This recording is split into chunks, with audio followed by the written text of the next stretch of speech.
Hey, what's up, everybody? This is Spoken Worth. Thanks for watching the Spoken Worth podcast. If you're watching this week's video, click like and subscribe to my YouTube channel. You can catch each week's episode that we release on Sunday at 7 o'clock p.m.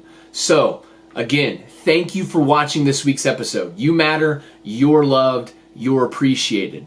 So I hope this is an episode that you enjoy. It's an episode on anger and why, instead of viewing anger as sinful, we should rather embrace our anger so that we can express our anger in a more Christ-like way.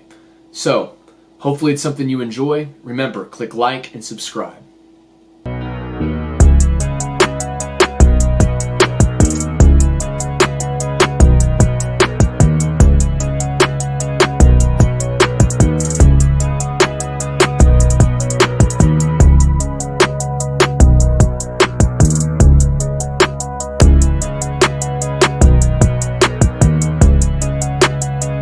Today's episode is on the topic and concept of anger. Is anger sinful or inherently evil? That's the question that we're asking today in today's episode. This is episode 11. Thank you for journeying along with me in this podcast journey, the Spoken Worth podcast. Hopefully each episode has been worth your time. It's spoken worth life and meaning and given you something to reflect on and add into your relationship with God. And hopefully it's been something that's been beneficial. So let's jump right into today's topic of anger. Oftentimes as Christians, we grow up being taught that anger is sinful or wrong, bad, and should be done away with as we mature and become more like Christ. And I believe that we have a misunderstanding of the concept of the emotion of anger and where it fits into Christianity. We believe that we should get rid of anger and be less angry as we mature into Christ. But I believe that isn't the correct view of anger at all. I believe rather we are to be better at controlling, embracing, and expressing our anger as we mature to be more like Christ.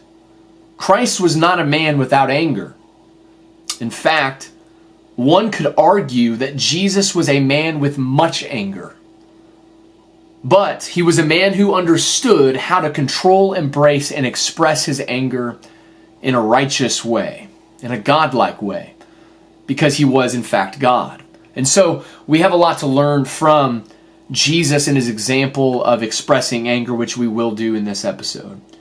But the first thing we need to do is we need to stop seeing anger as sinful, which we often do. Oftentimes we grow up in church communities and Christian communities where anger is viewed as sinful. And we need to really stop seeing it like that. It's very detrimental because, first of all, anger is not sinful. Anger is not sinful. If anger was sinful inherently, then that would mean a lot about the God who created us with the emotion of anger. That would say a lot about the God who himself experiences and expresses anger. Anger in itself is not sinful. Rather, anger can be an emotional tool to help us glorify God and love others. And in fact, I think we see this expressed within the New Testament text of Ephesians chapter 4, verse 26. It says, "Be angry and do not sin. Do not let the sun go down on your anger." It's Ephesians 4:26. And so the idea here is not to dismiss or abandon or get rid of your anger entirely. The idea here in this text is be angry yet do not sin. In fact, don't even let the sun go down on your anger. Don't go to bed before your anger is dealt with, before it's embraced, before it's explored, before it's maybe even expressed.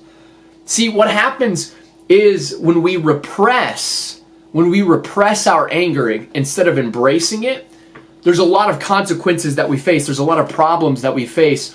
When we repress our anger, it makes us less capable of controlling our anger. And it becomes more reckless. We express our anger in more reckless ways when we repress our anger. Repressing anger doesn't allow us to identify what is beneath the surface of the anger. And think about it for a second. Anger is a secondary emotion. Anger is a secondary emotion, and so when we repress our anger and push it down inside of us, we don't take the opportunity to stop and explore what is underneath that emotion of anger. Repressing anger makes you less effective and productive in life and in the world. I mean, think about it.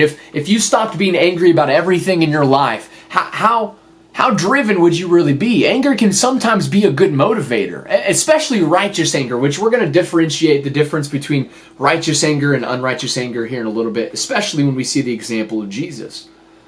But certainly, anger has a place within our life. Perhaps because anger is an emotion that was given to us when God created us, because God too expresses and experiences anger.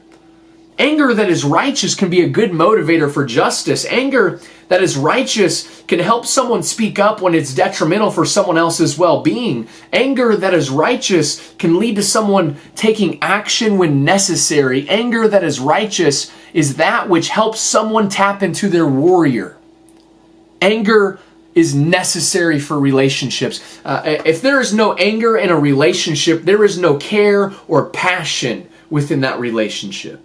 Healthy relationships will allow room, will allow space for righteous anger. Righteous anger will protect and develop righteous boundaries. Someone who believes it is moral or right to abandon your anger completely by considering it inherently evil or wrong or sinful is someone who must believe that God is inherently evil for feeling and expressing anger and creating us with the emotion of anger.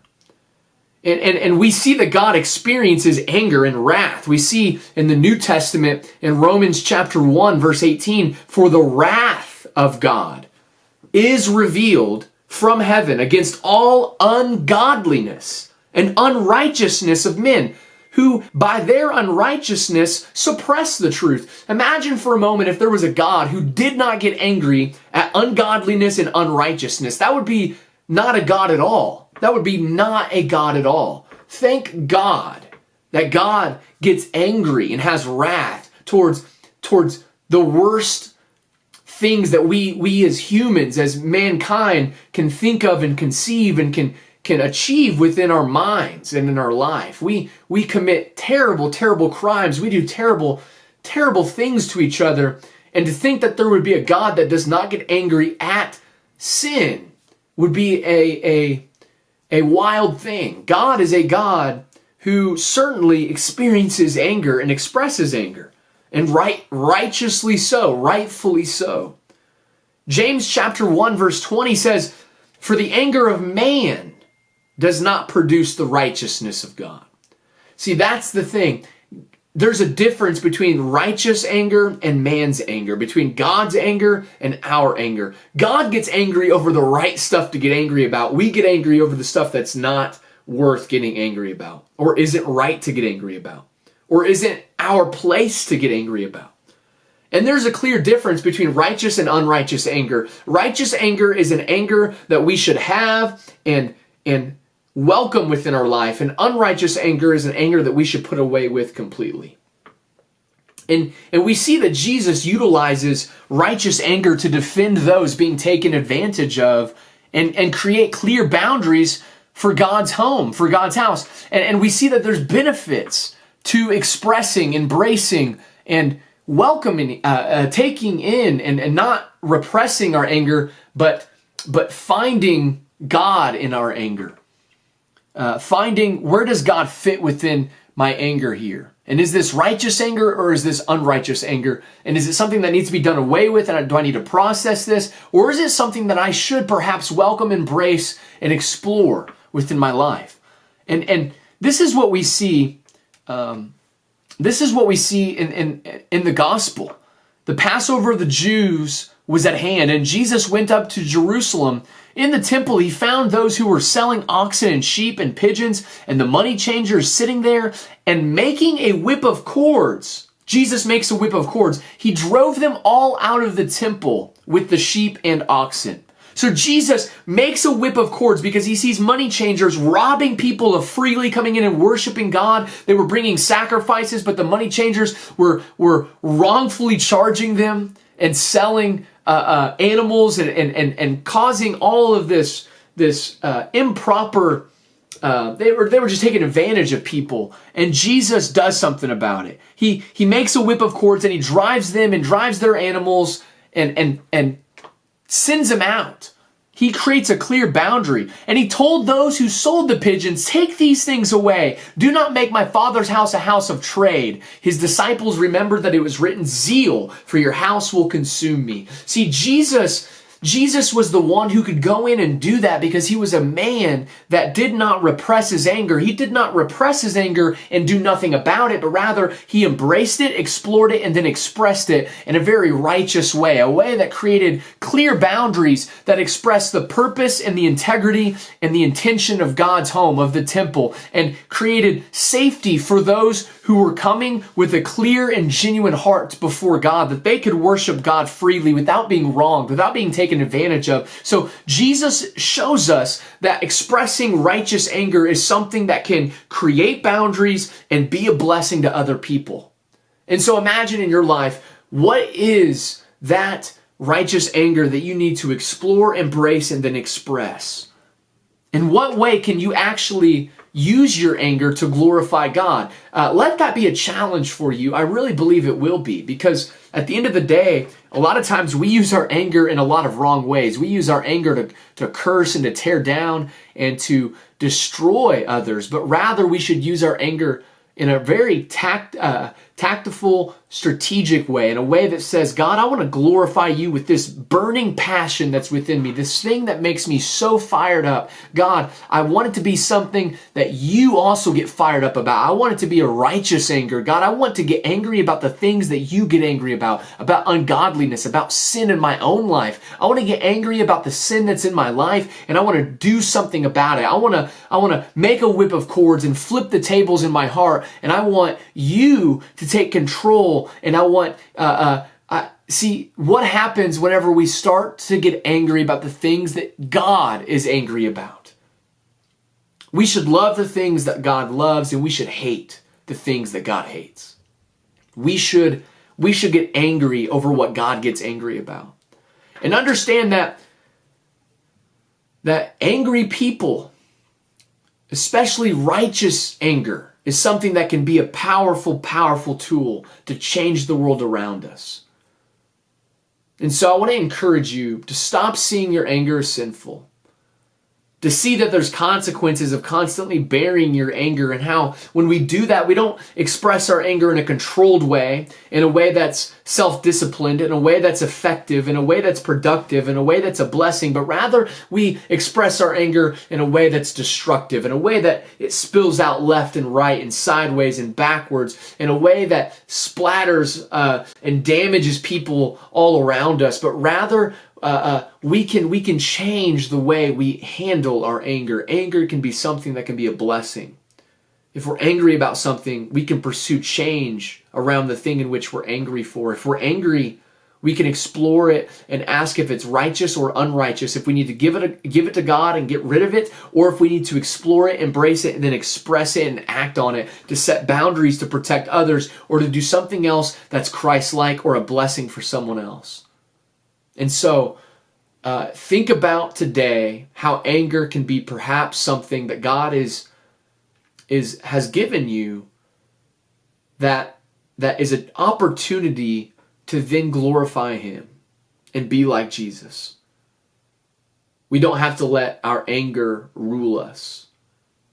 And in fact, we can get rid of all of our unrighteous anger. We can give that to Jesus, and we don't need it.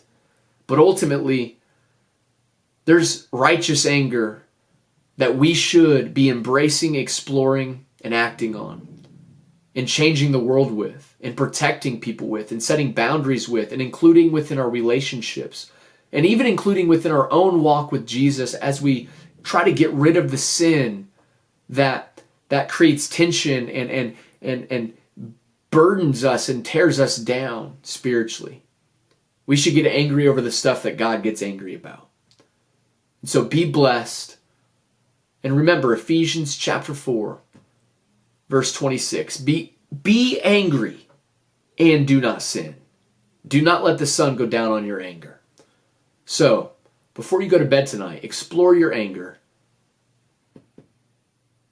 and be like Christ, whatever that looks like. Be blessed. Thanks for watching this episode. Again, click like and subscribe to the YouTube channel. You can catch each week's episode that we release on Sunday at 7 o'clock p.m. You matter, you're loved, you're appreciated. Blessings.